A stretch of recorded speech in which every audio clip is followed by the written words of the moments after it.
Nagbabalik na naman ang inyong tagapaglingkod ng mga balita at pawang katotohanan lamang. Naging mainit nga na usapin sa mundo ng social media.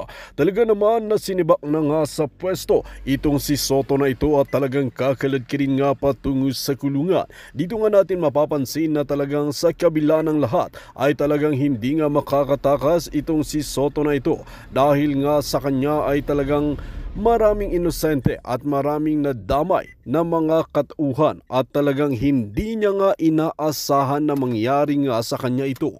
Kaya naman ngayon ay talagang wala na sa pwesto itong si Soto na ito at talagang magkakaalaman na nga dahil dito ay mas madaling makaladkad patungo sa kulungan. Sa kabilang banda ay talagang nanganganib na nga ang buhay ni Marcoleta na ito dahil matapos ang kanyang pagsisiwalat sa mga kabulukan ng mga politiko ay talagang naman natakot silang lahat at talagang ngayon nga ay gusto nilang mawala sa mundo itong si Marcoleta. Kaya naman ngayon nga ay talagang maraming taong bayan ang pinoprotektahan si Marcoleta, ngunit kung titignan at pag-aaralan natin ay halos bigatin nga ang mga kalaban na nabangga niya. Ang inaasahan ng marami ngayon ay pro-protection siya ng ating mga mambabatas, lalong-lalo na dahil ngayon ay talagang mainit ang ulo ng mga politiko at handa silang gumamit ng pera at kilala nga natin itong si Soto na ito na talagang marami rin itong pera at salapi.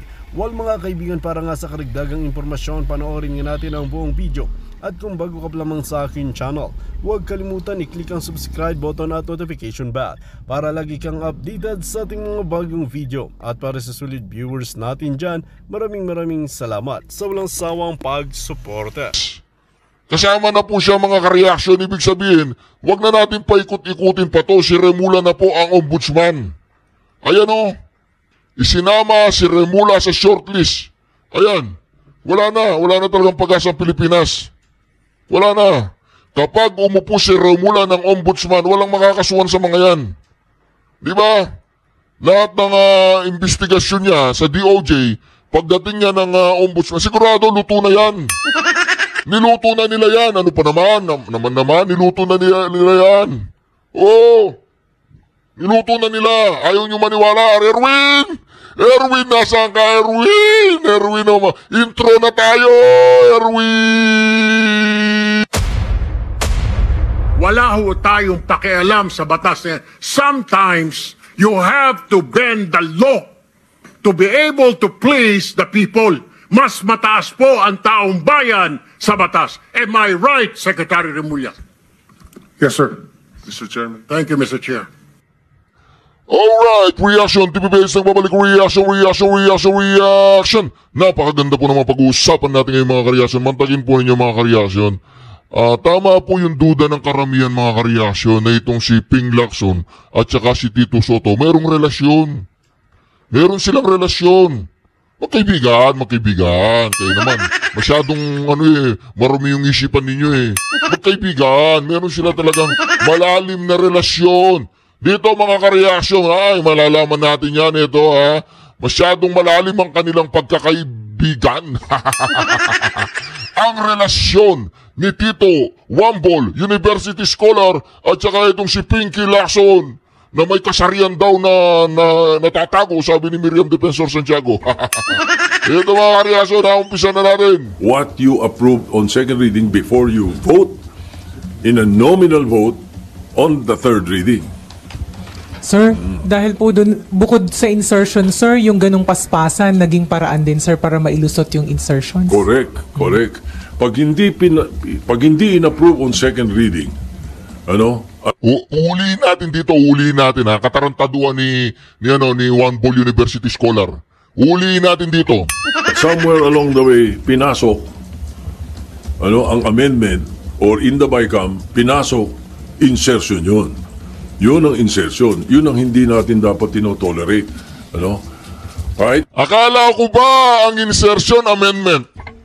Ginagago mo na naman ang taong bayan, Wambol Akala ko ba ang insertion ay amendment?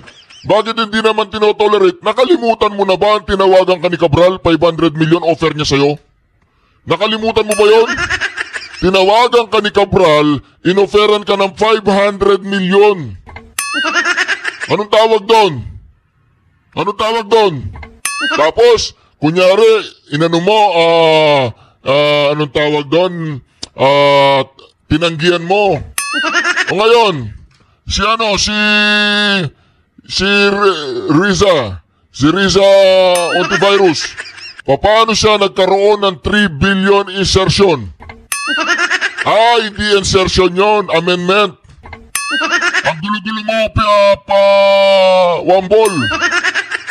Ang gulo-gulo mo talaga. Ano ba talaga? Insertion or amendment? Nakalimutan mo na yung offer sa'yo ni Cabral. Ilang beses ka na ba tinawagan ni Cabral? Ilang beses na? Diba? Niloloko tayo nito eh. Sabi niya, ang insertion, ano lang daw yan, normal. Diba? Amendment yan daw, insertion, amendment. Tama. Ang insertion, let's say, gumagawa ka ng batas. Diba, ina-amend mo yung batas? Anong ginagawa mo pag ina-amend mo yung batas? Nag-i-insert ka ng mga bagong amyenda, bagong patakaran patungkol sa batas na yon, o rules, o regulation patungkol sa batas na yon. Ganon din yung insertion. Nag-i-insert ka ng bagong pondo para may sakatuparan mo yung mga pagnanakaw ninyo. Ganon. Niloloko mo kami, brad eh. Tuloy mo. Anong ganda ng insertion? Sabi mo, pagpapagawa ng ospital sa kung saan lugar. Ang importante is you do it in plenary, so talagang naka-record kung sino nag-propose, ano pinropose, at saan kukunin yung pambayad doon sa pinopropose niya. Maliwanag, Hindi yung nangyayari ng mga nakaraan, which was highlighted by the 2025, Kaya pumutok lahat ito dahil sinabi ng presidente bigla sa SONA Hoy, wag mo kaming gagawin, pumutok yan dahil puputok yan sa ayaw at sa gusto ni Bongbong Marcos. Kasi hinahanap ng tao yung 5,500 flood control. Walang nangyari sa Pilipinas sa loob ng 3 taon kundi baha. Ano sinabi ni Bongbong Marcos? Hinahalata na ng taong bayan yan eh. Naghahatid na nga ng pera doon sa Aguada. Ginagago mo na naman ng taong bayan eh. One Ball University Scholar eh. Gulat siya rin sa 2025 budget. Nagulat siya? Nagulat? Sino pumirma? Si Raulo ka ba, Tito Soto? Nagulat siya sa 2025 budget. Sino ba pumirma? Sino nag-approve? Ikaw? Wag mo nga kaming gaguhin, Tito Soto. Sino pumirma ng ga? Di ba siya? Tapos sasabihin mo sa taong bayan, nagulat. Tinatarantado mo ba kami? Biglang yung unprogrammed eh. Hindi mo alam sino naglagay, saan ang galing, sinong gumamit, di ba? So, and again, si Raulo ka ba, Tito Soto? Tanong lang, si Raulo ka ba? Sino ang pumirma ng program tsaka ng mga Sinong pumirma ng GAA? Ha? Ng 2025? Sino? Di ba si President Bangag? I have discussed it with our chairman of the Committee on Finance. Oh. We will, as much as possible, and if Oh. possible, 100%, no unprogrammed funds. No unprogram funds. No unprogram funds. Paano yung mga abroad, yung PPP? Hindi pwede yun. Yung mga nagpapautang sa atin, unprogram din yun.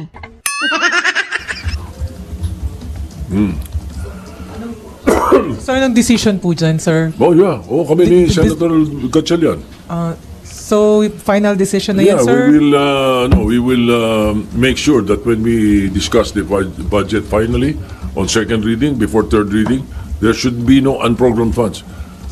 I-program natin kung anong kailangan ng executive, ano talaga dapat, i-program natin. I-program pares lang yun. Pwede rin nakawin yun. I-program, i-unprogram yan. Basta't merong kamay na magnanakaw ang mga senador at kongresista, pwedeng nakawin yun. Paano yung mga Para foreign maliwanag, assisted? kitang-kita, hindi yung pagdating ng nakapasa na yung budget, biglang, ganyan, pwede rito, ganito, pwedeng ilipat dito, hindi pwede yun. Sir, paano po yung mga foreign assisted daw? Hindi Ayan. natin gagalawin yun. Di ba? Yung foreign, Di ba? Yung foreign assisted hindi gagalawin. Pares lang yun. Pwede rin nakawin yun. Di ba? Pwede nakawin yun eh. Kaya nga hindi na nagpautang yung Korea eh. nakapasa na yung budget, biglang, si ganyan, pwede rito, ganito, pwedeng ilipat dito. Hindi pwede yun. Sir, paano po yung mga foreign assisted daw?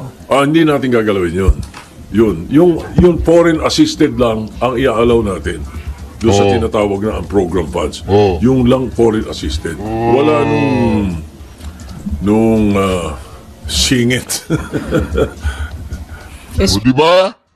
Pera din yan eh. Niloloko tayo ng tratado. Tratado ka ba, Tito Soto? Niloloko mo kami. Dapat, hindi yan ang usapan. Huwag mong iligaw. Kung may ang program, walang ang program, sinong pumipirma? Sinong pumipirma ng GAA? Sino? Diba? Ang presidente. Tapos sabi niya, wala daw ang program. Ngayon yung foreign assisted, yung mga nagpapautang sa Pilipinas, pera din yun eh. Pwede rin nakawin yun. Yun nga madaling nakawin eh, foreign assisted eh. Di ba? Hindi na dadaan ng DBM, hindi na dadaan ng ano. Net po ba may UA agad?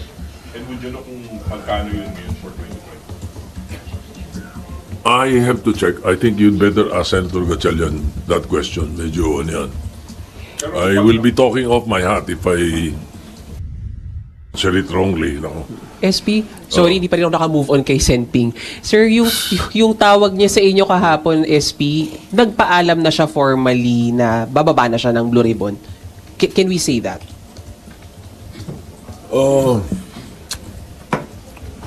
Wait, let me recall. Sino ba tumawag? Ako ba tumawag o siya tumawag? Teka. No, I sent him a text. I said, can you take a call? He called. No. And then, I said ano ba partner yung sinabi mo sa media? Sabi niya. Sabi niya, hindi, magsasabi talaga ako sa'yo. Sabi niya, natanong lang ako. Parang like that, And then, it's very frustrating. Alam mo naman, sabi niya. Ganun yung conversation namin. And the rest of the conversation is private conversation. You should not ask. O diba, sabi ko na may relasyon ng dalawang to eh. Meron silang private conversation. Wala kaya private video ang dalawang to? O diba, anong relasyon ninyong dalawa ni Ping Lacson, Brad? Pag private, hindi pwedeng pagsabi, private. Kasi parang dito, mga kareaksyon, hindi natin alam. Kasi sabi ni Miriam Defensor, merong kasarian, si Ping Lacson. Hindi ko naman ini-imply dito na itong si Tito Soto ay boyfriend niya, matagal na, long-time relationship. Kasi wala rin ako nabalita ang babae nito eh. Asan yung Pepsi ko? Asan?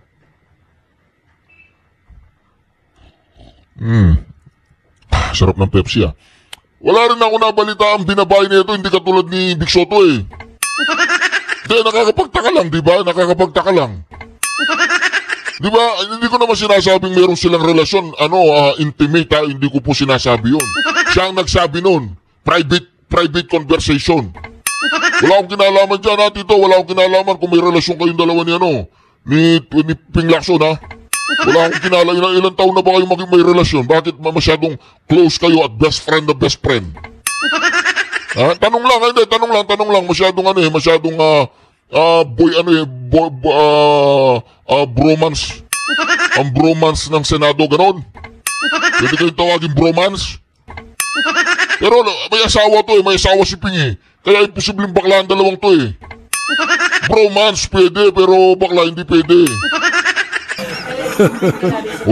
Di ba tawang masaya kapag binabanggit ang pangalan ni Lacson, ni Ping Lacson, nag-glow yung mukha ni Wambol, no?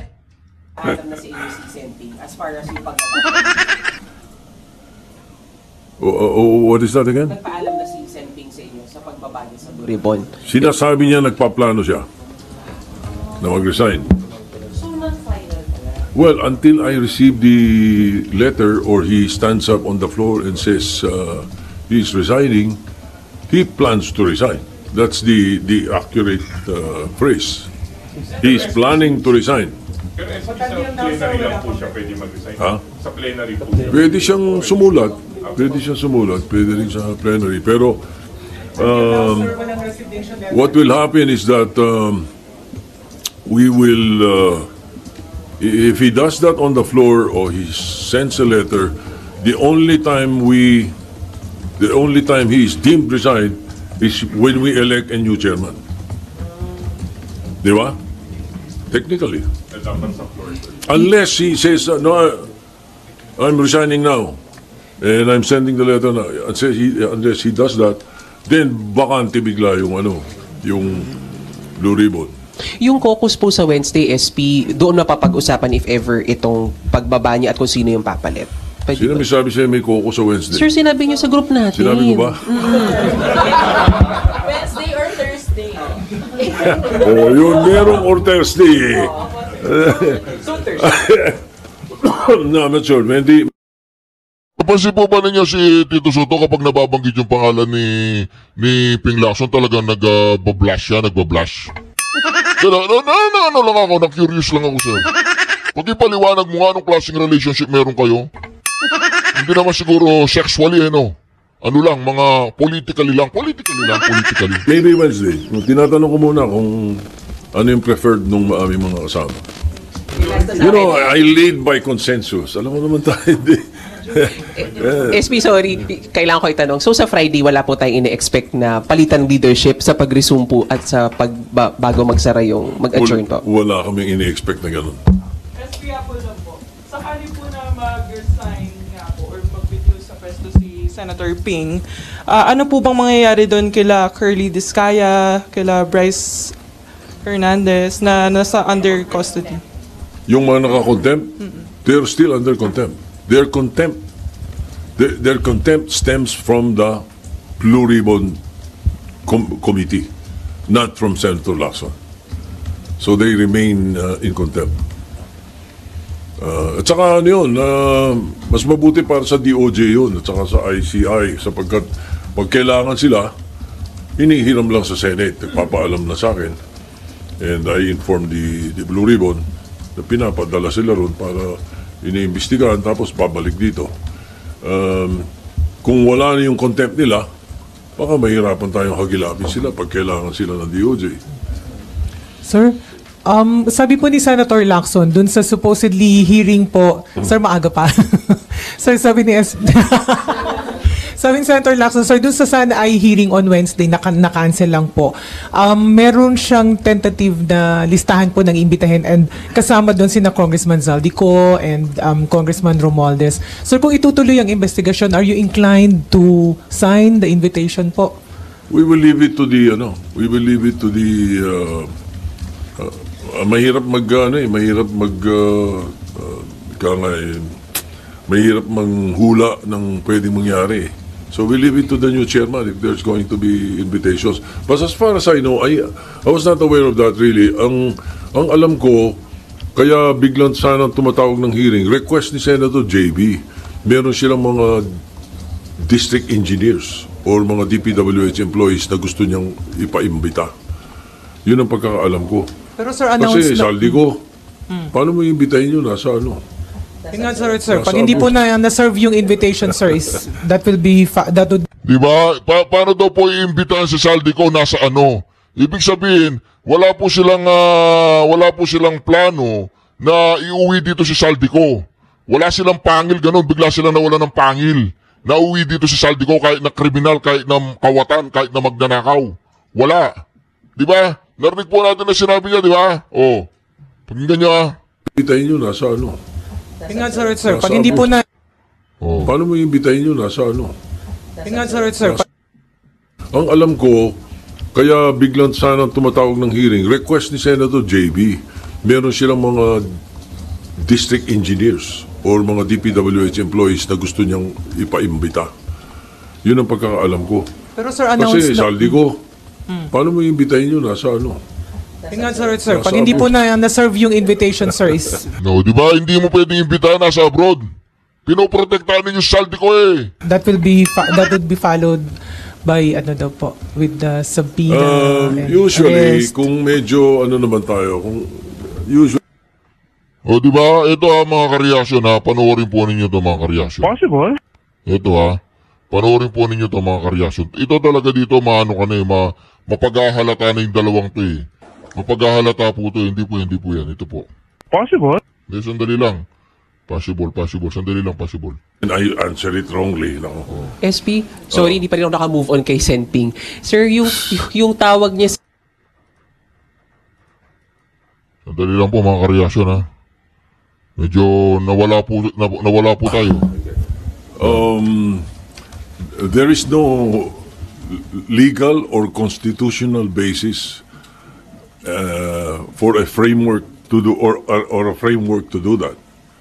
So I think it is an opinion of a legislator. So I will leave it at that. Hindi pwedeng gawin yun at the moment. to restore the trust of the public daw, SP, sa gitna ng mga issues ng corruption. Well, first of all, and I have vowed already, we will make sure that the budget process, as far as the Senate is concerned, will be transparent and accountable. Everything will be done through the eyes or within the purview of the people, no, of the public. So that's one. No? And then hopefully the ICI can open to the public its deliberations. You know? That's another. And the most important of all is that the judiciary act well. In other words, may mga ma-prosecute, may mga makulong, at may ma-find guilty. Sino yung mga yan? Sino yung mga ma-find guilty na yan? Yung mga butete? Eh, yung mga crocodile? Ha? Tito, yung mga crocodile? Yung mga guilty. You know, to make sure that those who are guilty are proven so and are sentenced.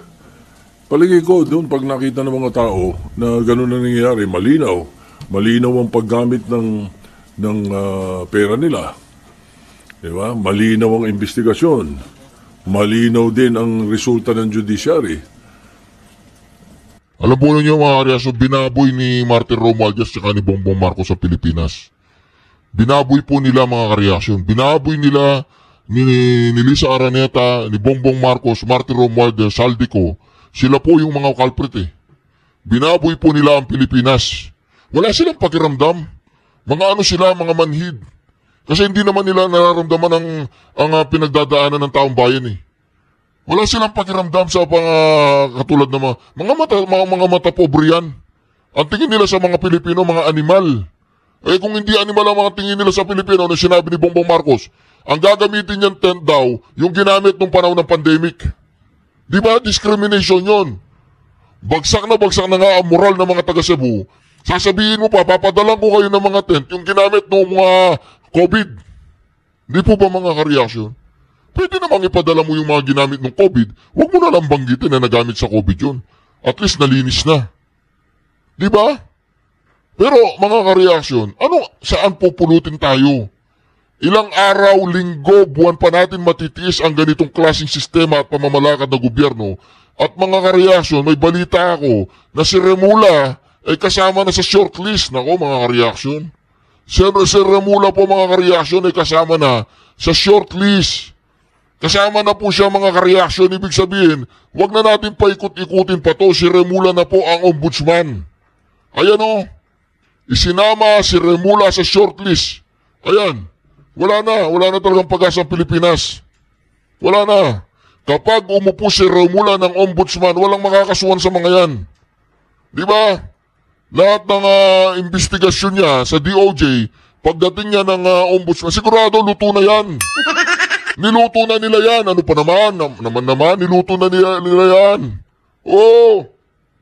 Niluto na nila. Ayaw nyo maniwala. Erwin, nasaan ka, Erwin? Intro na tayo, Erwin!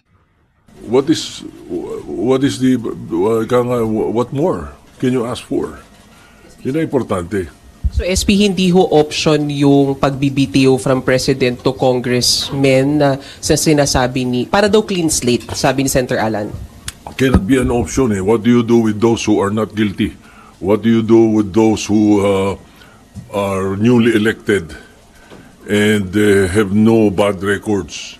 What do you do with them? Idadamay mo doon sa mga guilty or sa mukhang guilty kung hindi man guilty. Kung meron bang marumi, ba't natin idadamay yung mga malinis doon sa marumi? So I don't know, it's very far-fetched as far as I'm concerned. It's we will be entering something like Maling-mali kasi yung approach ni Alan Peter 10,000 Cayetano, mga ka-reaction, pasensya na po kayo. Maling-mali kasi yung approach niya, is not election, pero walang pwedeng tumakbo sa mga incumbent. Ang dating po sa akin nun, tama sinabi ni Wambol, ang dating po sa akin nun, mga ka-reaction, gusto niya talagang get rid si VP Sara Duterte. Si Cayetano, anti-VP Sara yata tong gago ka ba? Gago ka ba, Alan Peter? Bakit mo inaano na bawal tumakbo, snap election, bawal tumakbo yung mga incumbent? Maling-mali po yan, mga ka-reaction, hindi tatanggapin ng taong bayan yun. Mali yun, hindi tama yun. 10,000. Alan Peter, 10,000. Hindi tama yun, baguhin mo yung statement mo. Ginagago mo sarili mo, Alan Peter uncertainty and chaos in the political world pagka ganun. Bro, ibig mo sabihin, hindi pa chaos ang kalagayan natin ngayon. Wambol. Ibig mo sabihin, yung snap election ni Alan Peter, yun lang ang chaos. Ang katayuan natin ngayon, hindi chaos? Hindi chaos? Okay. Sir, nagkausap na ho ba kayo ni Senator Lacson tungkol po dun sa balak niyang resignation? Tinanggap na ho ba yung resignation niya as chairman po ng Blue Ribbon Committee? Salamat po. Hindi, nagkausap kami kagabi. Wala pa kami tinatanggap. Wala pa naman siyang pinapadalang sulat or... Talaga nag-uusap po sila gabi.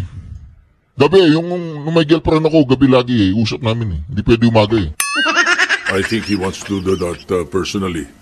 Nagkausap kami kagabi. And, ayun, nagkausap kami kagabi. You know, Senator Lacson is frustrated. He's not stressed. Sanay sa stress yun Yeah, pero ang nakikita niya, frustrated because nag-hearing siya, may umaangal. Bakit nag-hearing? Pag hindi siya nag-hearing, may umaangal. Ba't hindi nag-hearing? Ano ba talaga? Diba? So, and then I think the way he ran the Blue Ribbon Committee hearings were very good. So, siguro, the man is frustrated.